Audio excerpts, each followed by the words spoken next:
unto. Robert Ascham, the Schoolmaster.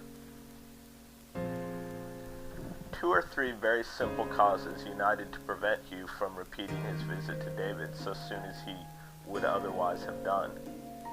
One was, the fine weather continuing, he was seized with the desire of exploring the neighbourhood.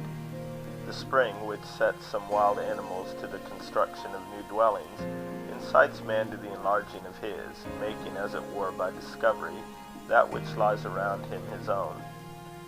So he spent the greater parts of several evenings in wandering about the neighbourhood, till at length the moonlight failed him.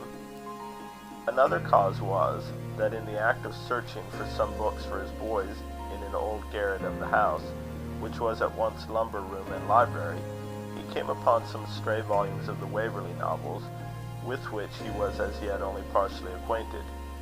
These absorbed many of his spare hours. But one evening, while reading The Heart of Midlothian, the thought struck him, what a character David would have been for Sir Walter. Whether he was right or not is a question, but the notion brought David so vividly before him that it roused the desire to see him. He closed the book at once and went to the cottage. "We're no likely to call you anything but a stranger yet, Master Sutherland," said David as he entered. "I've been busy since I saw you," was all the excuse Hugh offered.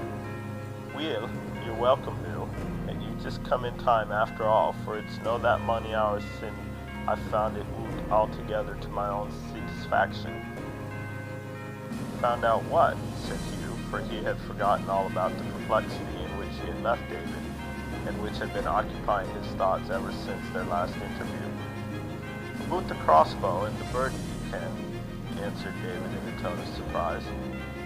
"Yes, to be sure. How stupid of me," said Hugh. "Weel, you see, the meaning of the hale ballad is no that ill to win at, seeing the poet himself tells us that.